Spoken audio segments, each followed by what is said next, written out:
إن الحمد لله نحمده ونستعينه ونستغفره ونعوذ بالله من شرور أنفسنا ومن سيئات أعمالنا من يهده الله فلا مضل له ومن يضلل فلا هادي له وأشهد أن لا إله إلا الله وحده لا شريك له وأشهد أن محمدا عبده ورسوله أما بعد. Louange à Allah, le créateur des cieux et de la terre, on le loue tout ce qu'il nous accorde comme bien, comme grâce, on lui demande de prier son prophète Mohammed sallallahu alayhi wa sallam, sa famille, ses compagnons et tous ceux qui les ont suivis jusqu'au jour de la rétribution. Celui qu'Allah a guidé, personne ne peut l'égarer. Celui qu'Allah a égaré, personne ne peut le guider. Nous sommes toujours dans la traduction du livre du Cheikh Rabi', les paroles textuelles réfutant les ambiguïtés et les troubles provenant des Haddadiyya. Nous sommes dans le lieu numéro 17. On s'est arrêté sur une parole d'Ibn Qudama qu'il a mentionné dans le Mourni, où il est dit ceci concernant celui qui délaisse la prière: وَإِن تَرَكَهَا لِمَرَضٍ أَوْ عَجْزٍ عَنْ أَرْكَانِهَا وَشُرُوطِهَا قِيلَ لَهُ إِنَّ ذَلِكَ لَا يُسْقِطُ الصَّلَاةَ وَإِنَّهُ يَجِبُ عَلَيْهِ أَنْ يُصَلِّيَ عَلَى حَسَبِ طَاقَتِهِ. Donc il a dit, s'il la délaisse, donc la prière, s'il la délaisse à cause d'une maladie ou parce qu'il est incapable d'accomplir ses piliers et ses conditions, on lui dira, ceci n'est pas une raison pour délaisser la prière ou pour qu'elle ne soit plus obligatoire sur toi. Il lui est obligatoire de prier en fonction de ses capacités. Alors on voit bien dans cette parole que celui qui est incapable d'accomplir les piliers, les conditions de la prière, il doit quand même prier. Il prie en fonction de ses capacités. Alors, dans l'un des audios précédents, on a évoqué une problématique. On a fait allusion à une problématique. Celui qui n'arrive pas à bouger, celui qui est paralysé par exemple. Par exemple, quelqu'un a eu un AVC et il n'arrive plus à bouger. Il n'arrive plus à bouger les pieds, les mains, la tête. Est-ce que la prière est obligatoire sur lui? Ou quelqu'un n'arrive pas à bouger la tête? Il n'arrive pas à faire le ruku', il n'arrive pas à faire le sujoud, il n'arrive pas à bouger sa tête.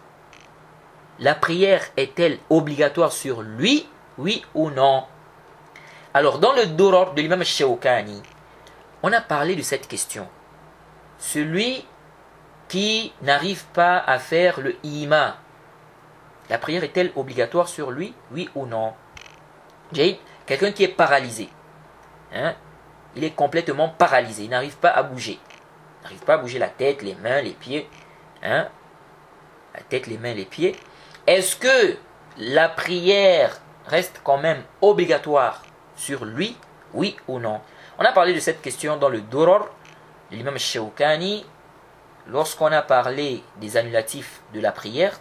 Je crois, on a parlé de ça dans le cours ou dans l'audio intitulé sur qui la prière est-elle obligatoire, si je ne m'abuse.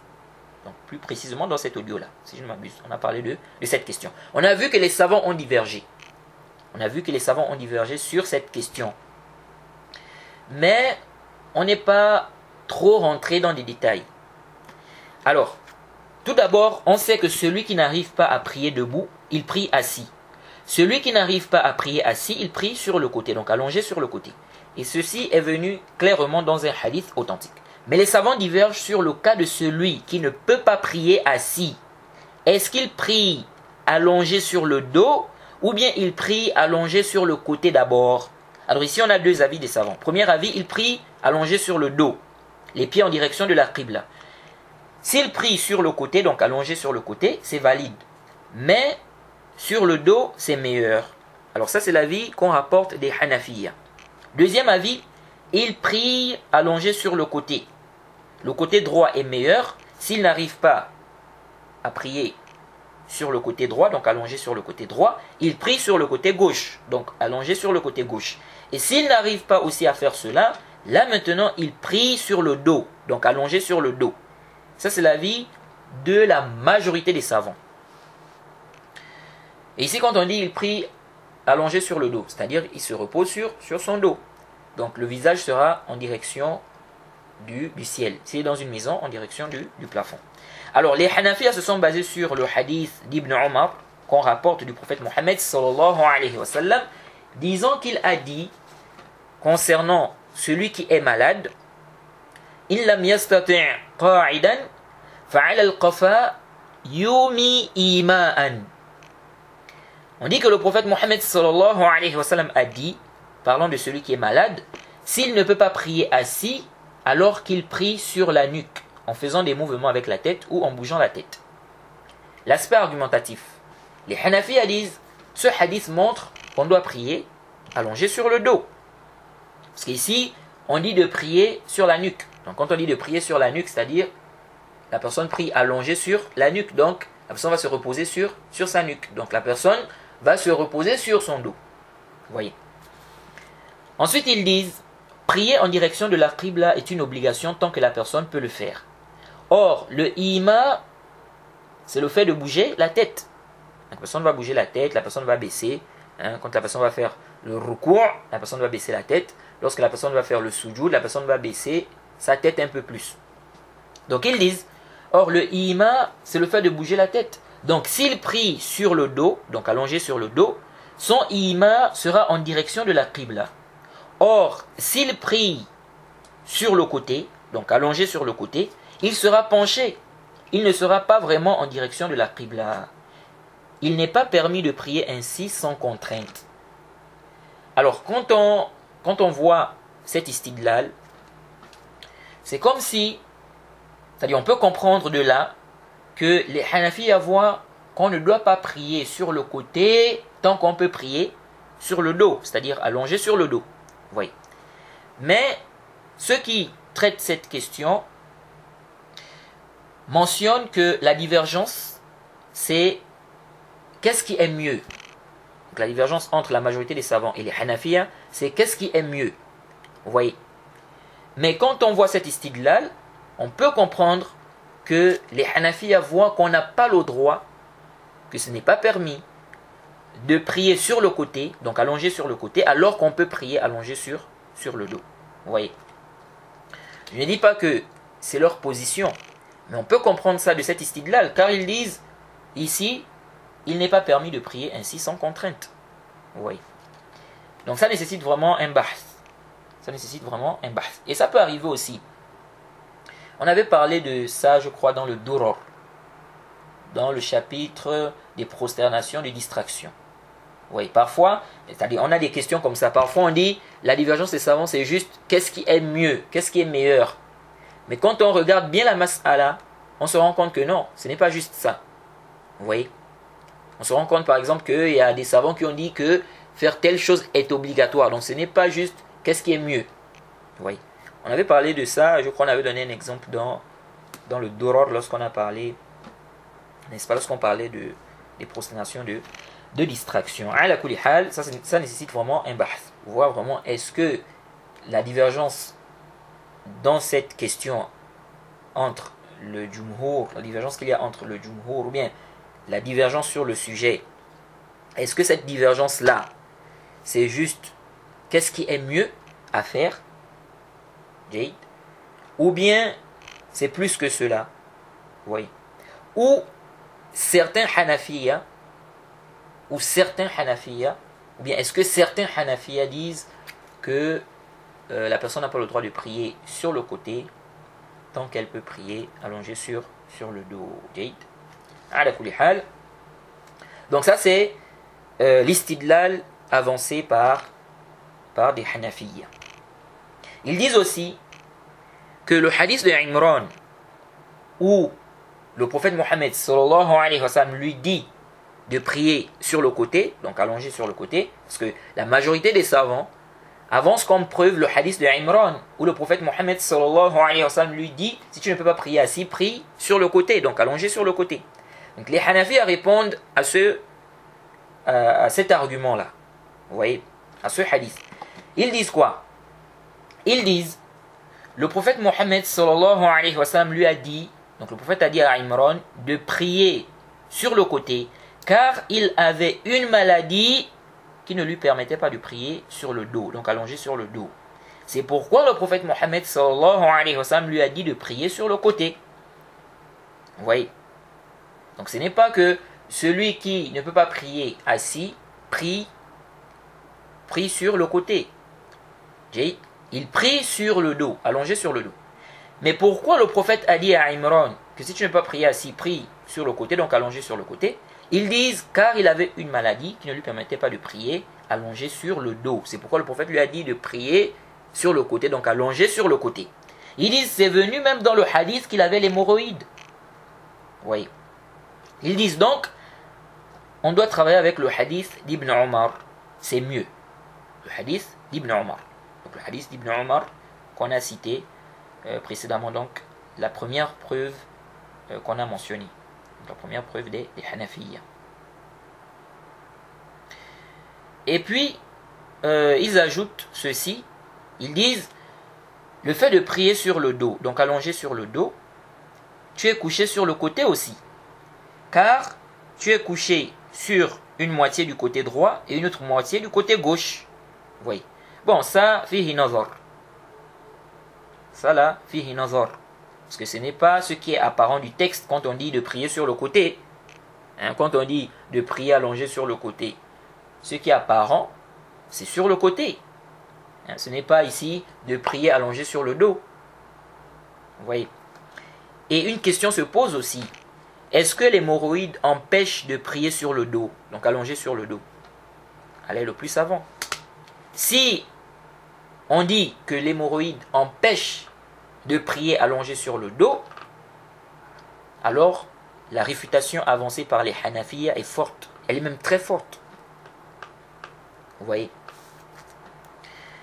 Mais si on dit que l'hémorroïde n'empêche pas forcément de prier allongé sur le dos,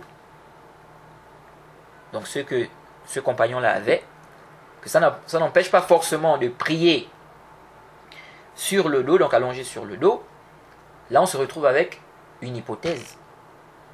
Hein, là on se retrouve avec des hypothèses. Parce que si on dit que ça n'empêche pas forcément, ça veut dire quoi? Ça veut dire que quelqu'un peut avoir l'hémorroïde, ou l'hémorroïde là, et il arrive à prier allongé sur le dos. Comme quelqu'un peut avoir l'hémorroïde là, et il n'arrive pas à prier allongé sur le dos. Donc, il peut avoir cette hémorroïde là, et il arrive à prier allongé sur le dos, comme il peut avoir cela, et il n'arrive pas à prier allongé sur le dos. Et donc, si on a cette hypothèse-là, ou bien si on a ces suppositions-là, et donc l'argument, ou bien la réfutation avancée par les Hanafiyya n'est plus vraiment forte. Elle n'est plus forte. Car, qu'est-ce qui prouve que ce compagnon-là, Jade, ce compagnon-là, donc Imran, qu'est-ce qui prouve que ce compagnon-là n'arrivait pas à prier allongé sur le dos? Qu'est-ce qui prouve cela? Sachant que celui qui a l'hémorroïde là, il peut prier allongé sur le dos. Comme il peut ne pas prier allongé sur le dos. C'est-à-dire, il peut avoir la capacité de prier allongé sur le dos, comme il peut ne pas avoir la capacité de prier allongé sur le dos. Vous voyez? Donc là, on reste dans une hypothèse. Donc il faut une preuve qui justifie que effectivement, ce compagnon-là ne pouvait pas prier allongé sur le dos. C'est pourquoi le prophète lui a dit de prier allongé sur le côté. Donc, de prier sur le côté. Oui. Ça, c'est si on dit que l'hémorroïde n'empêche pas, n'est-ce pas, de prier allongé sur le dos. Cette hémorroïde-là n'empêche pas de prier allongé sur le dos. Oui. Et si on dit que ça implique forcément que la personne, n'est-ce pas, ou bien ça empêche de prier sur le dos, eh bien, la réfutation avancée par les Hanafiyya est très forte. Oui. Alors, les arguments avancés par la majorité des savants. Ils disent, Allah subhanahu wa ta'ala a dit, selon une traduction rapprochée, ceux qui debout, assis, donc soit 3 verset 191, ceux qui, debout, assis, couchés sur leur côté, invoquent Allah, jusqu'à la fin du verset. L'aspect argumentatif. Ils disent qu'ici c'est clair. Ça parle sur le côté. Sur le côté. On dit ici, ceux qui, debout, assis, couchés, sur leur côté, invoquent Allah. Oui. Bon, les Hanafiya répondent à cela. Ils répondent à cet istidlal. Ils disent en fait que ici, il ne s'agit pas du fait du fait d'être couché en fait sur le côté, mais il s'agit du fait d'être couché sur le dos. Oui. Mais ceci n'est pas ce qui est apparent du texte. On a bien dit ici couché sur leur côté. Donc ce qui est apparent, c'est sur leur côté. Ce n'est pas couché sur le dos. Oui. Mais ils disent aussi, donc les Hanafiya, ils disent aussi, donc en réponse au Jumhur, ils disent, le verset ne parle pas de la prière du malade. Le verset ne parle pas de la prière du malade, mais du zikr en général. Du zikr en général, qu'on peut le faire dans toutes les situations, debout, assis, couché. Oui. Même si cette réponse est forte, mais cela n'infirme pas que la législation approuve cette position pour le zikr.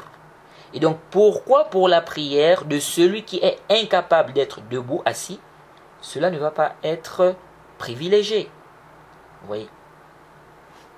Surtout que certains mentionnent, on mentionne que la divergence ici c'est qu'est-ce qui est mieux. Qu'est-ce qui est mieux. Ala kulli hal. Deuxième argument. La majorité des savants disent que c'est venu dans le Sahih al-Bukhari que le prophète Mohammed sallallahu alayhi wa sallam a dit à Imran, Salli qa'iman.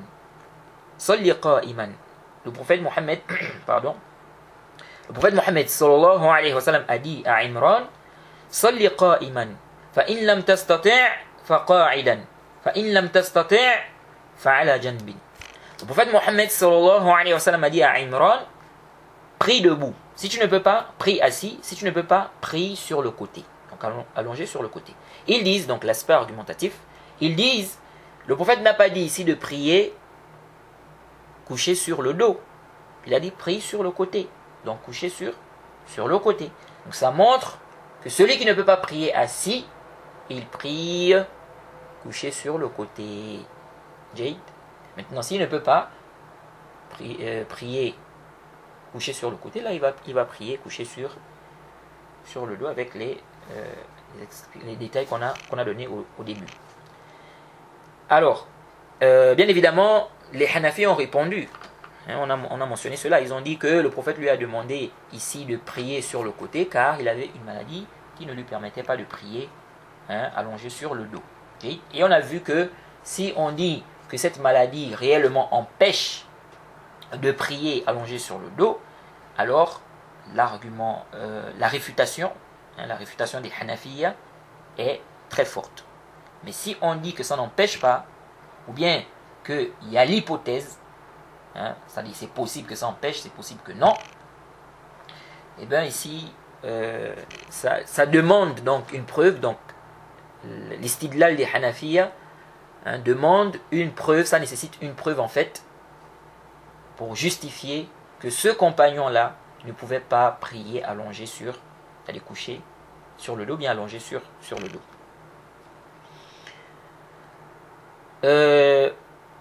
Ensuite, la majorité des savants répondent aux Hanafiya en disant au contraire, s'il prie sur le côté, il va prier en direction de la Qibla. Contrairement à s'il prie sur le dos, donc allongé sur le dos. S'il prie allongé sur le dos, il est plutôt dirigé vers le ciel. C'est pourquoi quand on enterre le mort, on le met dans sa tombe sur le côté en le dirigeant vers la Qibla. De plus, ce qui est juste, c'est que pendant le ruku' et le sujoud, le visage n'est pas en direction de la Qibla, mais plutôt en direction du sol. Donc celui-là qui est malade et qui prie couché, on n'a pas à considérer forcément qu'il soit en direction de la Qibla pour le ruku' et le sujoud qu'il fera avec sa tête. Vous voyez. Alors ceux qui veulent voir la mas'ala, ils peuvent regarder dans le Mourni au tome 2, à la page 574, et dans Bada'i' au premier tome, à la page 504 jusqu'à la page 505. Jade. Alors l'avis que nous trouvons juste à l'aile le plus savant, c'est l'avis de la majorité des savants. La personne prie sur le côté, donc allongée sur le côté. Si elle ne peut pas, elle prie allongée sur le dos. Quant au hadith d'Ibn Omar, que les Hanafiya ont mentionné, c'est un hadith qui n'est pas du tout authentique. C'est un hadith qui est faible jusqu'au prophète Mohammed sallallahu alayhi wa sallam. Certains savants ont rendu ce hadith-là faible. Et l'imam Zayla'i a dit qu'il est étrange, que ce hadith est étrange. S'il était authentique, alors ça devait être tranché dans la mas'ala. Oui. Et nous disons, on a au moins un hadith qui dit de prier sur le côté, donc allongé sur le côté. Même si ça reste discutable, est-ce que le prophète Mohammed sallallahu alayhi wa sallam lui a dit de prier sur le côté parce que, donc à cause de sa maladie, c'est-à-dire que il ne pouvait pas prier allongé sur le dos, donc c'est pourquoi le prophète lui a dit de prier allongé donc sur le côté. Jade, ou bien ce n'est pas ça le cas. Donc ça peut rester, donc ça reste quand même discutable. Jade, mais comme on a dit que ceci est basé sur une affirmation. Hein? Si on affirme que celui qui a cette maladie, donc l'hémorroïde là, il ne peut pas prier allongé sur le dos, ici la réfutation des Hanafiya est très forte. Mais si on dit que non, ça n'empêche pas forcément, eh bien la réfutation des Hanafiya nécessite une preuve. Vous voyez. Donc cette réfutation n'est plus du tout solide si on affirme que celui qui a cette maladie, hein, celui qui est dans ce cas-là, qui a cette maladie, il est possible qu'il prie allongé sur le dos. Jade. Mais comme on a dit, on a au moins ce hadith-là qui montre qu'on peut prier sur le côté.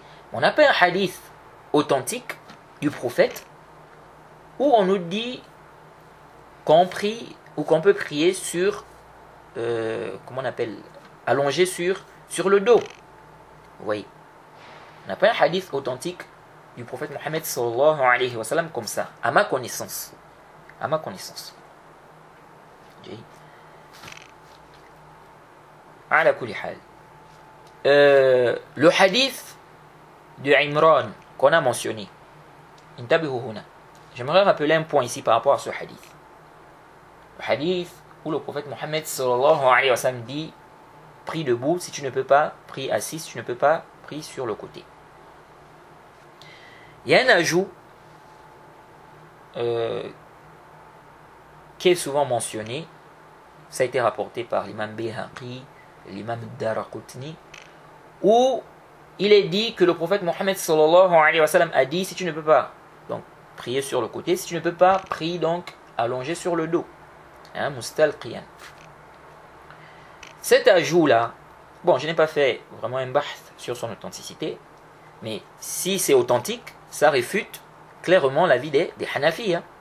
Oui, parce qu'ici on dit si tu ne peux pas, donc on dit prie debout, si tu ne peux pas, prie assis, si tu ne peux pas, sur le côté, si tu ne peux pas, sur le dos, donc allongé sur le dos. Donc ça montre qu'on doit d'abord prier allongé sur le côté. Maintenant, si on ne peut pas, on prie allongé sur le dos. Bref, ce que je voulais rappeler ici, c'est que Ibn Qudama dit que cet ajout est rapporté par l'imam Nasa'i. Et ce qui est étonnant, c'est que plus de 15 livres mentionnent que cet ajout est rapporté par l'imam Nasa'i. Et beaucoup se basent sur la parole d'Ibn Qudama. Mais quand on revient dans les livres de l'imam Nasa'i, les livres dont on fait allusion, on ne retrouve pas cet ajout-là. Donc dans les copies que nous avons en ce moment. Vous voyez. Donc on ne retrouve pas ça dans Sunan Kubra, ni dans Al-Mujtaba. Et le Cheikh Al-Albani a dit qu'il n'a pas vu cela dans Sunan Sughra. mais que peut-être c'est dans Al-Kubra. Vous voyez. Le Cheikh bin Baz rapporte, ou le Cheikh bin Baz dit que c'est rapporté par l'imam Nasa'i avec une bonne chaîne de transmission. Même le Lajnat al-Da'ima, l'imam Zayla'i, Ibn Hajar et plein de savants ont attribué cet ajout à l'imam Nasa'i. Mais quand on revient dans les livres de l'imam Nasa'i, dont on fait allusion, on ne retrouve pas cet ajout-là. Donc il y a un ishkal. Vous voyez. Il y a un ishkal ici. Donc où est-ce que, c'est-à-dire cet ajout se trouve, où est-ce que cet ajout a été rapporté? Où est-ce que l'imam Nasa'i a rapporté cet ajout? Où est-ce que l'imam Nasa'i a rapporté cet ajout? On trouve ça dans Bayhaqi, Daraqutni, mais quand on dit que c'est rapporté par l'imam Nasa'i a rapporté cela où? Vous voyez. Et ce qui est étonnant, c'est que beaucoup de gens, et plein de gens de science même, mentionnent que l'imam Nasa'i a rapporté cet ajout-là. Oui. Or, quand on regarde les copies que nous avons en ce moment, on ne retrouve pas ça. Oui. Donc, on se demande où est cet ajout. Oui. Peut-être c'est perdu. Wallahu a'lam. Peut-être ceux qui ont mentionné ça avaient une copie où il y avait cet ajout. Wallahu a'lam. Vous savez, même quand on fait les copies là, les copies des livres, parfois il y a des termes qui se perdent. Parfois on peut même perdre toute une page. Il y a des gens qui ne savent pas ça. Parfois on peut même perdre toute une page d'un livre. Vous voyez, lorsqu'on fait les copies. Et l'imam Ibn Muflih dans Al-Furu' quand il a parlé de cet ajout, il a cité quelqu'un qui a dit que c'est rapporté par l'imam Nasa'i, j'ai oublié son nom. Ensuite il a dit Kaza qal. C'est ce qu'il a dit. Et en général, les savants, quand ils disent Kaza qal, lorsqu'ils mentionnent la parole de quelqu'un, et puis lorsqu'ils mentionnent la parole de quelqu'un, puis ils disent Kaza qal, en général, c'est qu'il y a une objection là. Il y a une objection à faire ici. Vous voyez. C'est pas toujours le cas, mais en général, c'est ça. Quand un savant dit, ça lui cite la parole de quelqu'un ou d'un savant, et puis il dit Kaza qal, en général, c'est qu'il y a une objection là. Vous voyez. Ala kulli hal, ce qui est étonnant, c'est que plein de gens de science, plein de gens mentionnent que cet ajout est rapporté par l'imam Nasa'i. Or, quand on regarde les copies, n'est-ce pas, que nous avons en ce moment, on ne retrouve pas cet ajout-là. Ce n'est pas rapporté par l'imam Nasa'i. Donc on se demande d'où vient l'ishkal. Vous voyez, d'où vient l'ishkal. Et ça montre aussi que parfois des savants peuvent se baser sur des paroles d'un autre savant. Oui, d'un autre savant, sans directement vérifier. Oui, parce que ce savant-là est digne de confiance. Donc s'il dit par exemple que c'est rapporté par l'imam Nasa'i, la base, c'est qu'on accepte son information. Ça c'est la base. S'il est digne de confiance. Oui. Donc, beaucoup se sont basés sur la parole d'Ibn Qudama, quand il a dit que c'est rapporté par l'imam Nasa'i. Oui. Et ça me rappelle une question. On avait parlé de ça dans les fondements de la Sunna de l'imam Ahmed. C'était concernant une erreur qui avait été faite par l'imam Shafi'i. Il avait fait une erreur concernant un verset. Et on avait vu que pendant des années, des siècles même, aucun savant n'a fait attention à cette erreur. On a mentionné que, attention ici, il y a eu une erreur. Vous voyez, c'est après des siècles que des savants se sont rendus compte ou ont mentionné en fait qu'il y a eu une erreur. Tu vois, que l'imam Shafi'i a eu à faire une erreur dans la lecture d'un verset, et dans la mention d'un verset. On avait parlé de ça dans les fondements de la Sunna. Et on avait mentionné que c'est vraiment étonnant. Oui, c'est étonnant qu'il y ait cette erreur-là et que pendant des siècles, personne ne fait personne ne mentionne cela. Oui, c'est après des siècles qu'on mentionne cela. Oui. Donc cette histoire m'a fait penser à cela. Oui. Donc ici là, c'est étonnant. On ne retrouve pas ça, on ne retrouve pas cet ajout là dans les copies que nous avons de l'imam Nasa'i, mais on trouve beaucoup de gens des sciences qui mentionnent que cet ajout est rapporté par l'imam Nasa'i. Vous voyez. Bref, ça c'est un point que je voulais mentionner ici en guise de profit. Maintenant revenons à notre mas'ala. Celui qui ne peut pas bouger la tête. Par exemple, quelqu'un a eu un accident vasculaire cérébral. Il n'arrive plus à bouger le corps, même la tête. Il ne parle plus, mais il vit encore. Il est conscient, il entend ce qu'on lui dit. Il peut ouvrir les yeux, il bouge les yeux. Ou bien quelqu'un, il peut parler, mais il ne peut plus bouger la tête. La prière est-elle obligatoire sur quelqu'un comme ça, oui ou non? Alors, sachez que les savants divergent sur cette question. Certains savants ont dit, celui-là doit forcément prier. Il doit prier. Tant qu'il raisonne, tant qu'il est en vie, il est conscient, il doit prier. Il doit prier. Ils disent, il prie avec les yeux. Donc il va bouger les yeux pour le ruku' et pour le sujoud. Quand il va faire le ruku', il baisse un peu les yeux. Quand il va faire le sujoud, il baisse les yeux un peu plus bas. Vous voyez. S'il ne peut pas prier avec les yeux, il prie avec le cœur. Vous voyez. Il prie avec le cœur. Et ça, c'est l'avis de certains savants. Et le Cheikh Ibn Uthaymin est de cet avis.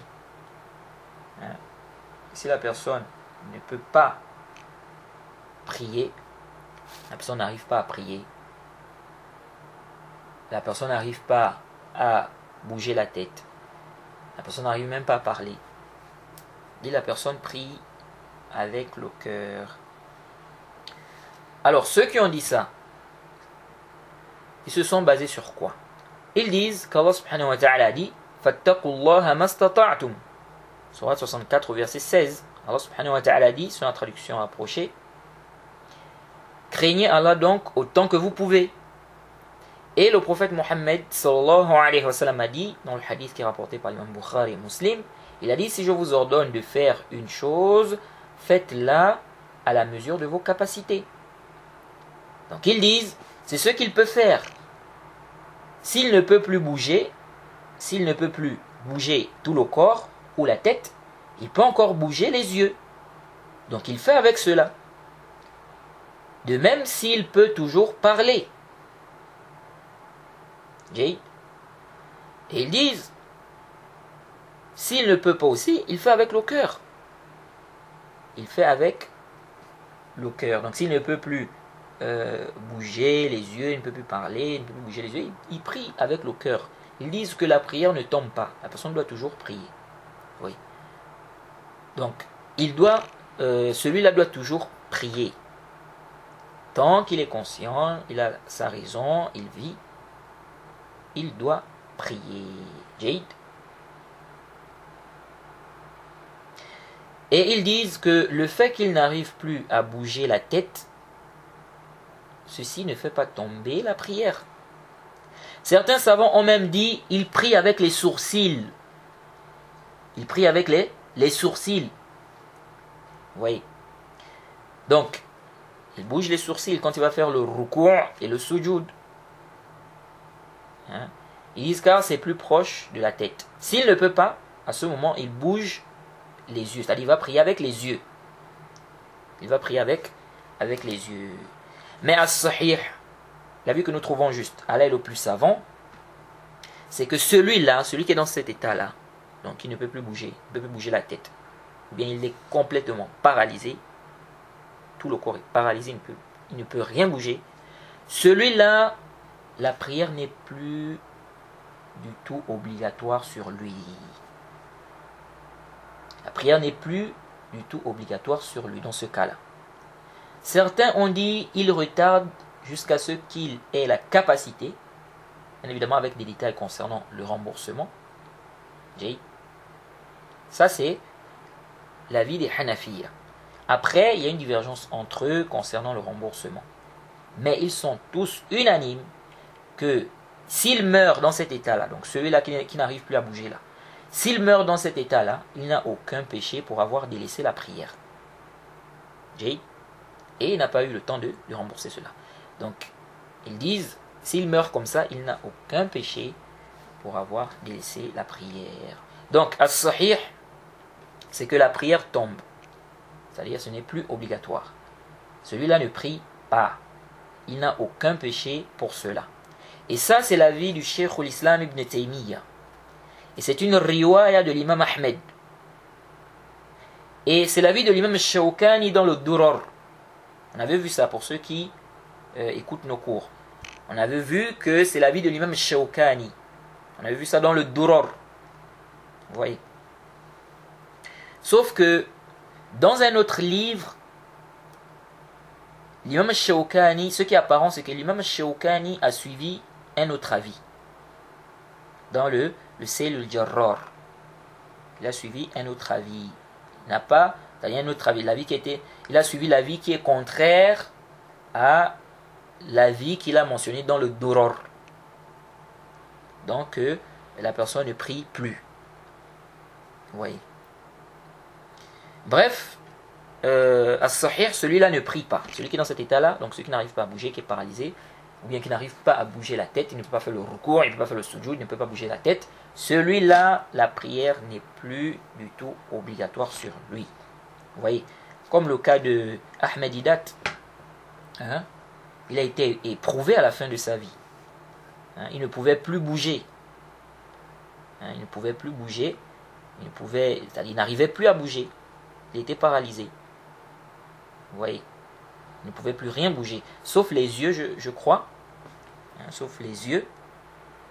Il bougeait les yeux. Et je crois qu'il pouvait aussi ouvrir la bouche, je crois. C'était vraiment une grande épreuve. Vous voyez, c'était une grande épreuve. Et avec ça, les chrétiens continuaient à l'attaquer. Oui. Mais malgré ça, il les réfutait toujours. Il les réfutait toujours. Et dans cet état-là, parce qu'il arrivait à s'exprimer à travers les yeux. Ils ont mis une machine, je ne sais pas comment ils ont fait ça. Il arrivait à s'exprimer à travers les yeux. Bon, certains disent qu'il a été empoisonné. Allah est le plus savant. Oui. Bon, c'est quelqu'un aussi qui avait des problèmes de manhaj. Hein. Il avait des problèmes de manhaj, il avait des erreurs dans certaines questions. Bref, lui par exemple, il n'avait plus à accomplir la prière dans cet état-là. Oui. Sauf si il pouvait encore bouger la tête et faire le ima. Oui. Bon, ça je ne suis pas sûr. Est-ce qu'il pouvait encore bouger la tête, c'est-à-dire bouger la tête et faire le ima? Ça, je suis dans le doute. Je suis vraiment dans le doute parce que j'avais vu la vidéo lorsqu'il était malade. J'avais vu cette vidéo là, ça fait très très longtemps. Bref, certains disent,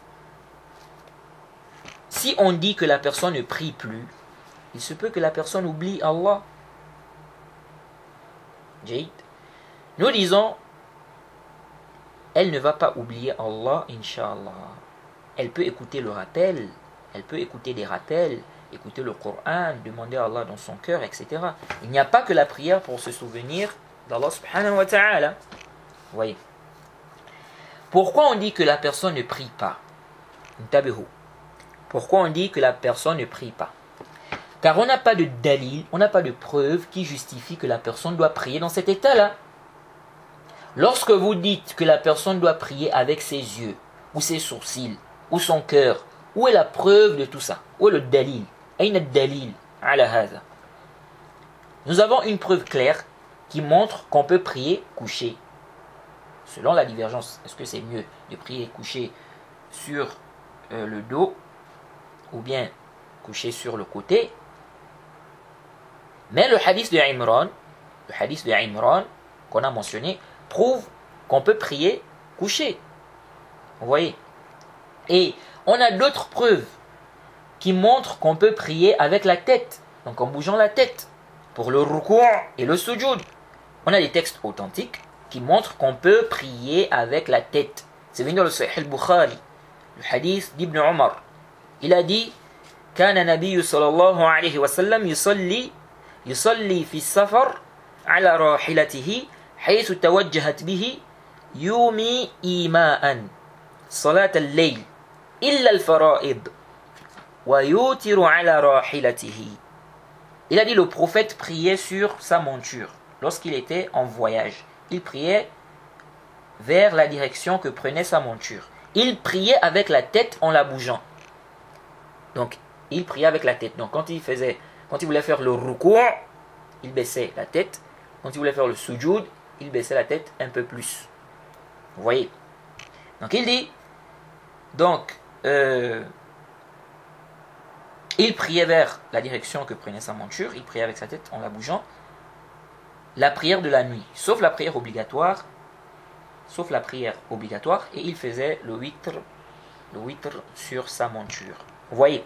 Donc ce hadith, même si ici c'était une prière surérogatoire, il était en voyage, mais ça montre clairement qu'on peut prier avec la tête. Hein? Et si on peut le faire dans un tel état, dans un état de maladie où on ne peut pas bouger, on ne peut pas bouger, sauf la tête, a fortiori. Ça montre au moins que ça a une base dans les textes, le fait de prier en bougeant la tête. Et ça a été rapporté d'Ibn Omar de façon authentique, avec une chaîne de transmission en or. Malik an Nafi' an Ibn Omar. Qu'il a dit ceci, donc l'imam Malik rapporte de Nafi' qui rapporte de Ibn Omar, qu'il a dit ceci, إذا لم يستطع المريض السجود أومى برأسه ولا يرفع إلى جبهته شيئا. Il a dit, si le malade ne peut pas faire le sujoud, il bouge sa tête. Donc il fait le sujoud avec la tête. Donc il va baisser la tête quand il va faire le sujoud. Jade. Il dit, il ne doit pas ramener quelque chose vers son front. Vous voyez? Donc, on a aussi une parole d'un compagnon qui a compris qu'on peut bouger la tête, c'est-à-dire qu'on peut prier en bougeant la tête, que le malade peut prier avec sa tête. Et je ne connais aucune divergence des savants sur cela. Même si je n'ai vu aucun hadith authentique du prophète parlant du malade où il demande de prier avec la tête. Et même les hadiths qui montrent que le prophète a prié assis, Jade, il n'est pas fait mention de cela, de ce que je sais. C'est-à-dire qu'il priait avec la tête. Jade, dans les prières obligatoires. Quand il était malade. Mais on a des textes clairs du prophète. Qui montrent qu'on peut prier avec la tête. Comme le hadith que j'ai mentionné avant la parole d'Ibn Omar. Ceci est clair. Ceci est clair. Et je ne connais aucune divergence que c'est permis aux malades. Il est permis aux malades qui ne peut pas faire le sujoud, le ruku'. C'est permis pour lui de prier avec la tête. Maintenant, où est la preuve qui montre qu'on peut prier avec les yeux, les sourcils, le cœur? On n'a pas de preuve justifiant cela. Jade. Ça montre que celui qui est arrivé au stade où il ne peut plus faire le ruku', le sujoud avec la tête, il ne prie pas. Et le cheikh l'Islam Ibn Taymiyyah a fait une bonne réfutation sur ce sujet. Donc celui-là, c'est-à-dire celui qui est arrivé à un stade où il ne peut plus faire le ruku', le sujoud avec la tête, on dit il ne prie pas, c'est-à-dire que la prière n'est plus du tout obligatoire pour lui. Il ne prie pas. Et le cheikh l'Islam Ibn Taymiyyah a fait une bonne réfutation sur ce sujet.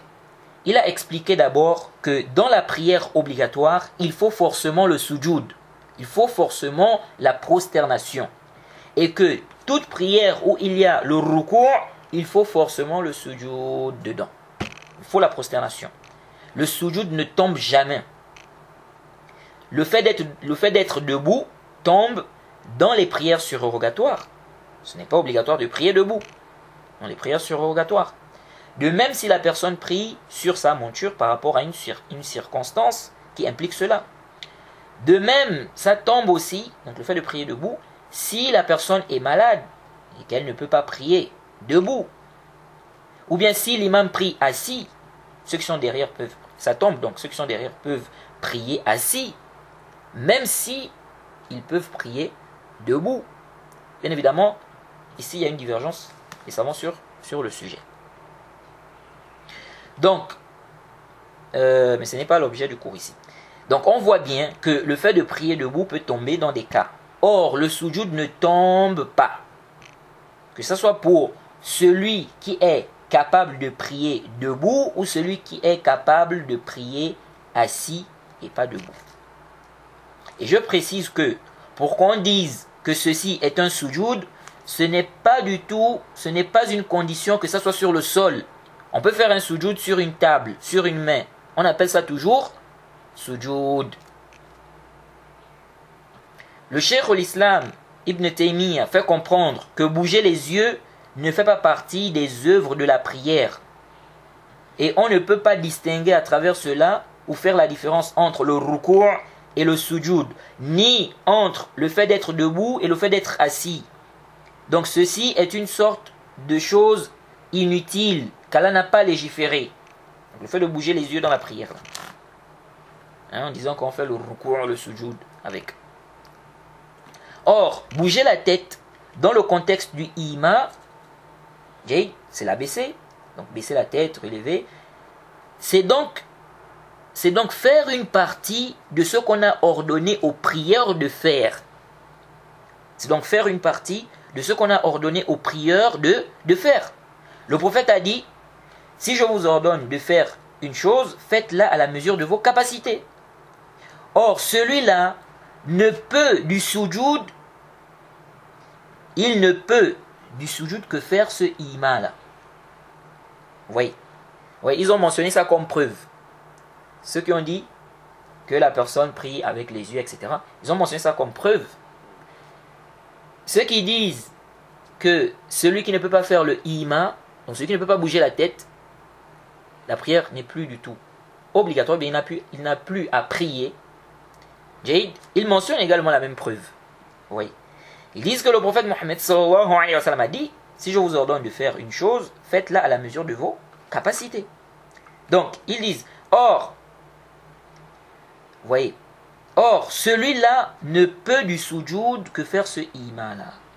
Le cheikh l'Islam Taymiyyah mentionne cela.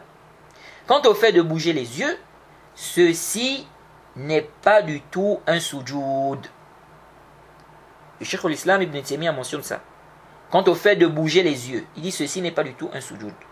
Ça ne fait pas partie du sujoud. Or, ils sont tous unanimes qu'il faut forcément le sujoud dans la prière. Les savants disent qu'il faut forcément le sujoud dans la prière.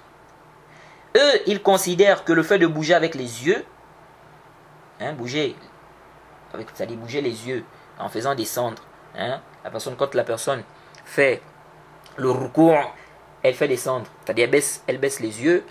Quand elle fait le sujoud, elle baisse les yeux un peu plus. C'est-à-dire eux, et ceux qui ont dit ça, que quand la personne va faire le ruku', elle va baisser les yeux, le sujoud, elle va baisser un peu plus.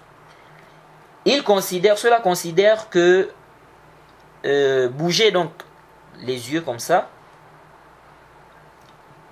ils considèrent cela comme étant un sujoud. Ils considèrent cela comme étant un sujoud. Or, nous disons non, ce n'est pas du tout un sujoud. Comme le cheikh l'Islam Ibn Taymiyyah a dit, ce n'est pas du tout un sujoud. Et donc, la prière n'est pas valide, car il faut forcément le sujoud. Donc le Cheikh al-Islam Ibn Taymiyyah a fait comprendre qu'ils sont tous unanimes qu'il faut forcément le sujoud. Eux, ils considèrent que le fait de bouger les yeux là, c'est un sujoud. Nous on dit non, ce n'est pas du tout un sujoud. Et donc si ce n'est pas du tout un sujoud, et qu'il faut forcément le sujoud, et que lui là ne peut pas faire le sujoud, donc khalas, il n'y a plus de prière. Il n'y a plus de prière pour lui. Oui. Et le Cheikh al-Islam Ibn Taymiyyah dit quelque chose de très important. Oui. Il dit, si la prière était valide sans sujoud, sans prosternation, il pouvait faire le takbir, lire, faire le tashahhud, le taslim. Donc il vient avec les paroles sans les actes. Mais le Cheikh al-Islam Ibn Taymiyyah dit, je ne connais personne qui dit que la prière est valide sans acte. Juste avec les paroles. Vous voyez. Les savants disent qu'il faut forcément le sujoud. Or, le fait d'être debout ou la lecture, ça tombe, tout ça tombe pour celui qui est incapable. Et ceci par consensus des imams. Ceci montre que, donc le Cheikh al-Islam Ibn Taymiyyah a dit, ceci montre que le sujoud est le plus grand pilier de la prière. C'est-à-dire le sujoud ne tombe pas. Le fait de prier debout peut tomber, la lecture, ça peut tomber, mais le sujoud ne tombe pas. Donc le Cheikh al-Islam Ibn Taymiyyah a dit, ceci montre que le sujoud est le plus grand pilier de la prière. Donc il faut forcément le sujoud. En conclusion, celui qui ne peut plus bouger la tête, il n'a plus à prier obligatoirement. Il n'a plus à prier. Et donc, il ne convient pas conviennent encore dire ici que non, obligatoirement il doit prier. Oui. Parce que ici, là, il faut le sujoud. Mais lui ne peut plus faire de sujoud. Il ne peut plus faire le sujoud. Oui. Et il ne commet aucun péché. Il ne commet aucun péché ici. Parce que la prière n'est plus du tout obligatoire sur lui. Oui. Il ne commet aucun péché s'il ne prie pas. Quant à dire qu'il doit prier avec les yeux ou les sourcils, nous disons il n'y a pas de dalil, il n'y a pas de preuve qui justifie cela. Oui. Et dire que oui, mais on a dit craignant Allah comme vous pouvez. Nous disons oui, dans ce qui est légiféré et non dans ce qui n'est pas légiféré. Ce qu'il peut faire, c'est le sujoud avec sa tête. Et on a des preuves concernant cela. S'il ne peut pas faire cela, alors il n'y a plus de prière pour lui. Parce qu'il faut forcément le sujoud. Il faut forcément le sujoud. Donc voilà un peu ce qu'on peut dire par rapport à cette question. Mais avant de terminer, je profite à rappeler. Il y a des gens qui bougent le doigt. C'est-à-dire, quelqu'un n'arrive pas à bouger. Ou bien, il n'arrive pas à bouger la tête, mais il peut bouger la main. Ou quelqu'un n'arrive pas à bouger, mais il peut bouger sa main, par exemple sa main droite. Il y a des gens, qu'est-ce qu'ils font? Ils lèvent le doigt. En général, l'index. Il lève ça et puis quand il s'agit du ruku', il baisse un peu le doigt. Quand il s'agit du sujoud, il baisse le doigt un peu plus. Ça n'a pas de base. Oui. Quelqu'un n'arrive pas à faire le ruku', le sujoud, correctement, c'est-à-dire, ou bien comme d'habitude, la personne n'arrive pas à faire le sujoud, le ruku', mais la personne est allongée par exemple sur le lit. La personne ne peut pas bouger la tête. La personne ne peut pas bouger la tête. La personne ne peut pas faire le ruku' et le sujoud. Normalement. Alors, qu'est-ce qu'elle fait? Elle lève le doigt. Quand elle fait le ruku', elle baisse. Quand elle fait le sujoud, elle baisse un peu plus. Ça n'a aucune base dans les textes. Ça, c'est des bid'a, des muhdathat. C'est des innovations que les gens apportent dans le din. Les savants, même les savants, quand ils parlent de cette question, ils parlent des yeux, il y en a qui parlent des sourcils. Mais le doigt, les savants ne parlent pas du doigt. Vous voyez, de ce que je sais. Donc, les gens doivent délaisser cette pratique. Et je crois que le cher Ibn Uthaymin a réprimandé cela aussi. Hein, le fait de faire avec de bouger avec le doigt là. Bref, alors on s'arrête ici. On devait lire la suite, mais ça va prendre beaucoup de temps. Parce qu'il y a une mas'ala aussi importante qu'on doit mentionner ici. Donc là, on est toujours sur les propos mentionnés par Ibn Qudama dans le Mourni. Hein, c'est un peu long. Ça fait combien de pages? Une page, 2, 3, 4, 5, 6, 7, 8, 9. Voilà, pratiquement 10 pages. Vous voyez, c'est un peu long. Puis il y a des choses à dire. Mais avant de terminer, j'aimerais revenir sur un point. Lorsqu'on a parlé de la parole d'Ibn Mubarak, à la page 37, voilà. Lorsqu'on a dit à Ibn Mubarak, qu'est-ce que tu dis sur quelqu'un, bien, qu'est-ce que tu dis concernant quelqu'un qui vole, qui consomme de l'alcool? Il a dit, je ne le fais pas sortir de la foi. Et on lui a dit, donc celui qui lui a posé la question lui a dit, avec ton âge avancé, tu suis la voie des Murji'a, tu es devenu Murji, et il a dit que les Murji'a ne vont pas m'accepter, parce que les Murji'a disent que nos bonnes actions sont acceptées et nos mauvaises actions sont pardonnées. Et il a dit, si je savais, si j'avais connaissance qu'on a accepté de moi une bonne action, si je savais qu'on a accepté de moi une bonne action, ou bien si je savais qu'on a accepté une bonne œuvre de moi, j'aurais témoigné que je fais partie des gens du paradis. Alors, cette parole-là peut causer un ishkal à certaines personnes. Quel est cet ishkal? Ici, il a dit, les Murji'a ne vont pas m'accepter. Les Murji'a disent que nos bonnes œuvres sont acceptées et nos mauvaises sont pardonnées. Quelqu'un peut dire, mais comment ça? Alors qu'on sait que des Murji'a disent que celui-là qui commet des péchés, etc., s'il ne se repent pas, il peut être châtié. Vous voyez? De même celui qui délaisse les obligations. Donc comment ici Ibn al-Mubarak dit que les Murji'a disent que nos bonnes œuvres sont acceptées et nos mauvaises actions sont pardonnées. Ça c'est un. Deuxièmement, comment comprendre? Il dit ici, si je savais qu'on a accepté de moi une bonne action, j'aurais témoigné que je fais partie des gens du paradis. Est-ce que le fait qu'on accepte une seule bonne action de quelqu'un, ça prouve que, ou bien ça, est-ce que ça implique que la personne va forcément rentrer au paradis? Alors, intabihu huna.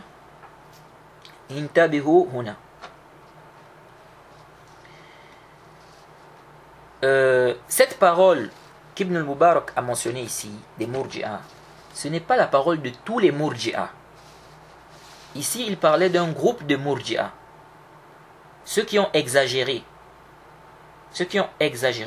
Au point où, ils ont exagéré au point où ils disent que les pécheurs, parmi ceux qui ont le tawhid, ne seront pas châtiés en enfer.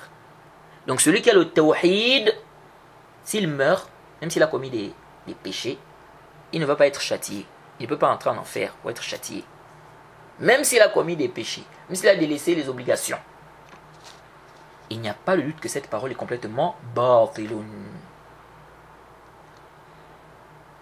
on rapporte d'une secte de Murji'a qu'on appelle les Yunusiya, les suiveurs d'un certain Yunus. On rapporte qu'ils disent que les péchés ne causent pas de tort à la foi. Tant que la personne a l'amour dans son cœur, al-ma'rifa, la connaissance de son Seigneur, et tant que la personne ne tombe pas dans l'orgueil. Tant qu'il n'y a pas d'orgueil chez la personne. Donc, tant qu'il y a ça, les péchés que la personne va faire, ça ne cause aucun tort à la foi. Donc, ça n'influence pas la foi. Ça ne cause aucun tort à la foi de la personne. Vous voyez? Et on rapporte de Muqatil ibn Sulaiman qu'il disait que les péchés ne causent aucun problème à la foi. Aucun problème. Vous voyez? Mais le Cheikh l'Islam ibn Taymiyyah a mentionné que ce qui est apparent, c'est que ça c'est un mensonge sur lui. Que c'est un mensonge sur lui. Alors, ça c'est un groupe, il y a un groupe de Murji'a, on rapporte qu'un groupe de Murji'a a eu à dire cela. Jade, que donc les péchés ne causent aucun tort à la fois, tant que la personne a l'amour, al-ma'rifa, comme on a expliqué. Vous voyez. C'est pourquoi il y a un groupe de Murji'a, qui dit en fait que ceux qui ont le tawhid ne vont pas être châtiés.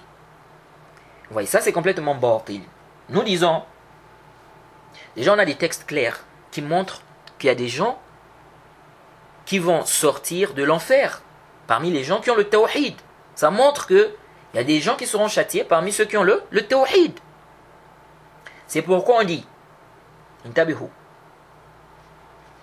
si on regarde chaque croyant, chaque musulman, chaque croyant, on va dire celui-là, il va être sous la volonté d'Allah. Donc s'il meurt, il est sous la volonté d'Allah. Si Allah veut, il va le châtier. S'il veut, il va lui pardonner. Mais si on regarde les musulmans de manière générale, c'est-à-dire tous les musulmans, tous les croyants, il faut forcément qu'un groupe de musulmans rentre en enfer. Forcément. Ça, il faut comprendre ça. C'est-à-dire quand on dit la personne est sous la volonté d'Allah, ça c'est si on regarde chaque musulman, c'est-à-dire chaque croyant. Un musulman qui meurt, on dit il est sous la volonté d'Allah. C'est-à-dire celui-là qui n'est pas sorti de l'islam, il est toujours musulman. On dit il est sous la volonté d'Allah. Si Allah veut, il va le châtier. S'il veut, il va lui pardonner. S'il a commis par rapport à ses péchés, tout ça, s'il ne s'est pas repenti, bien évidemment.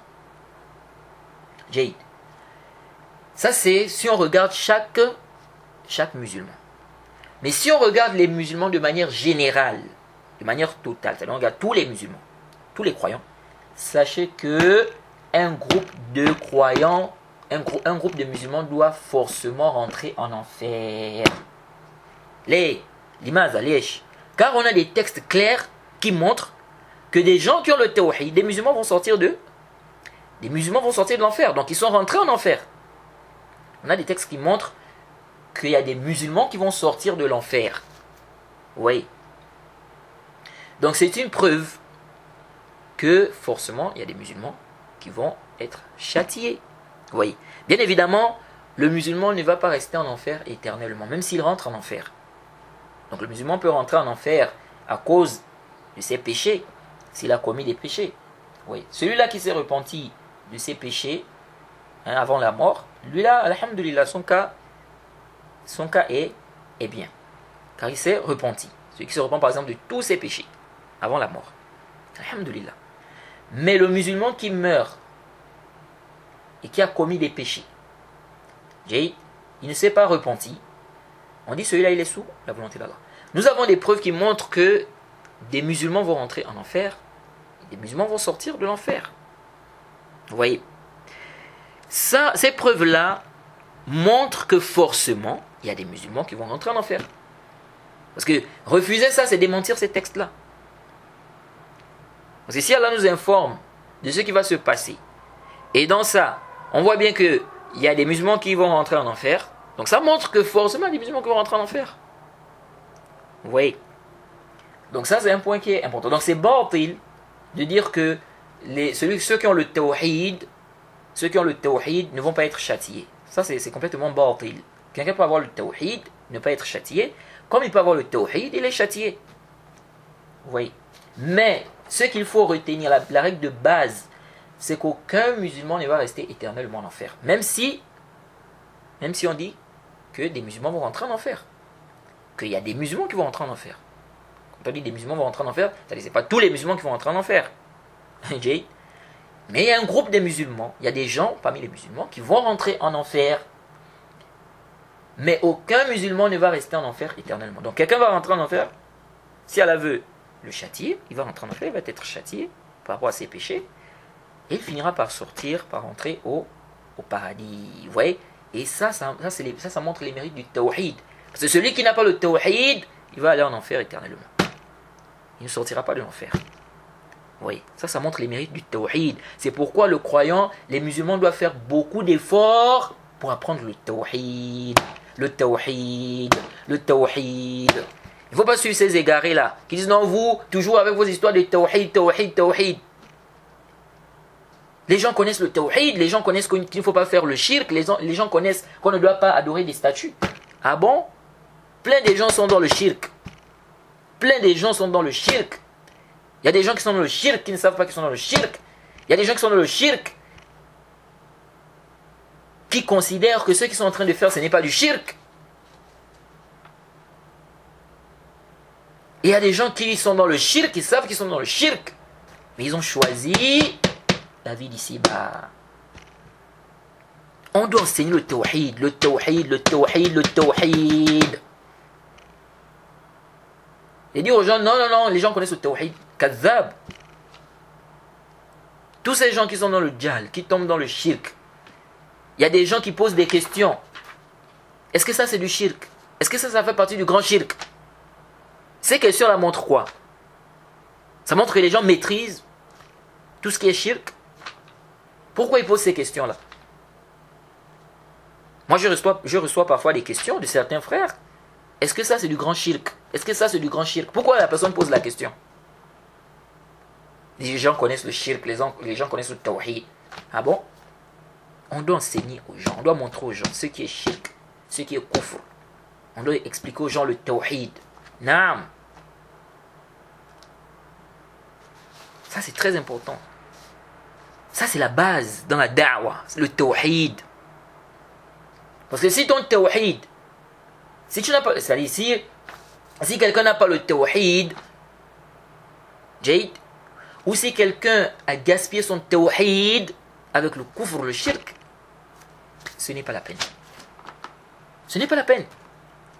Donc tout ce que tu vas faire, la prière, zakat, jeûne, tout ça là c'est chiffre, c'est zéro.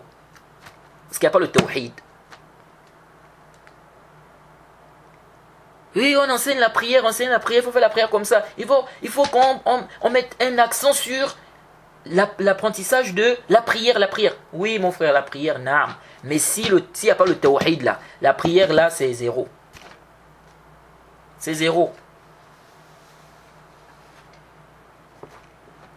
Donc vous voyez, ça montre vraiment les mérites du tawhid. C'est que tout celui qui a le tawhid, même s'il rentre en enfer, il finira par sortir. Il finira par sortir. Et celui qui n'a pas le tawhid, qui est dans le kufr, dans le shirk, il va aller en enfer éternellement. Donc celui qui n'a pas le tawhid, il va en enfer éternellement. Et ça montre les dangers du shirk. Les dangers du shirk, du kufr. Qu'Allah nous en préserve. Alors, concernant la parole d'Ibn al-Mubarak, lorsqu'il dit que si je savais qu'on a accepté de moi une bonne action, j'aurais témoigné que je fais partie des gens du paradis. Est-ce que faire une seule action, une bonne action, ça suffit pour dire que la personne va rentrer au paradis.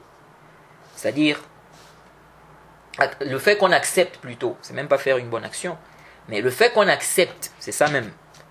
Le fait qu'on accepte une bonne action, est-ce que le fait qu'Allah subhanahu wa ta'ala accepte une bonne action de quelqu'un, est-ce que c'est une preuve que cette personne va forcément rentrer au paradis? Est-ce que c'est une preuve que cette personne fait partie des gens du paradis? Vous voyez? Parce qu'on peut faire une bonne action et Allah n'accepte pas. Vous voyez? Donc le fait de faire une bonne action, est-ce que c'est une preuve? C'est une preuve que la personne va rentrer au paradis? Non. Le fait qu'Allah subhanahu wa ta'ala accepte une bonne action, donc le fait qu'Allah accepte de quelqu'un une bonne action, est-ce que c'est une preuve que cette personne fait partie des gens du paradis? Ce athar qui est rapporté d'Ibn al-Mubarak, ça a été rapporté avec différents termes. Dans certaines versions, on dit qu'il a dit je ne suis pas sûr qu'on a accepté de moi une bonne action. Dans une autre version, on dit qu'il a dit je ne suis pas à l'abri de l'enfer, donc d'aller en enfer éternellement. Je ne suis pas à l'abri. Alors, qu'est-ce qui est voulu par pourquoi Ibn al-Mubarak a dit ça? Alors ici, ce qu'il faut comprendre, il y a des explications, mais ce qu'il faut comprendre, ce qui est apparent, allez le plus savant, c'est que si Allah a accepté une bonne action de lui, si Allah a accepté une bonne action de lui, ou bien si Allah a accepté une bonne action de quelqu'un, ceci est une preuve, c'est une preuve qu'il va forcément rentrer au paradis. Jade, qu'il va forcément rentrer au paradis. C'est-à-dire qu'il va finir par rentrer au paradis. Qu'il va finir par rentrer au paradis. Comment ça? Intabihu. Car Allah n'accepte pas les bonnes actions des mécréants. Donc si Allah accepte une bonne action, Jade, ça montre que la personne est musulmane. Et si la personne est musulmane, ça veut dire qu'elle finira par entrer au paradis. Donc elle fait partie des gens du paradis. Même si cette personne peut aller en enfer pour être châtiée par rapport à ses péchés. Bien évidemment, ça c'est si la personne meurt dans cet état. Donc si la personne meurt dans cet état. Si la personne commet le kufr, akbar, le shirk, khalas, ça annule les bonnes actions. Vous voyez? Et Allah subhanahu wa ta'ala a dit quoi? Et bien évidemment, on avait fait le tafsil, on avait détaillé dans les 4 règles à quel moment les bonnes actions sont annulées. Lorsque quelqu'un commet le kufr akbar ou bien le shirk akbar. Et Allah subhanahu wa ta'ala a dit وَمَا مَنَعَهُمْ أَن تُقْبَلَ مِنْهُمْ نَفَقَاتُهُمْ إِلَّا أَنَّهُمْ كَفَرُوا بِاللَّهِ وَبِرَسُولِهِ. Surat 9 au verset 54. Allah subhanahu wa ta'ala dit sur la traduction rapprochée, ce qui empêche leur don d'être accepté, agréé, c'est le fait qu'ils n'ont pas cru en Allah et en son messager. Et en son messager. Donc ça montre que les kuffars, on n'accepte pas leurs bonnes actions. Ça c'est la base. Donc si on a accepté, donc il a dit ça, donc si on a accepté une bonne action de lui, il dit donc j'allais témoigner que je fais partie des gens du paradis. Parce que si on a accepté, ça veut dire qu'il est croyant, il est musulman. Vous voyez?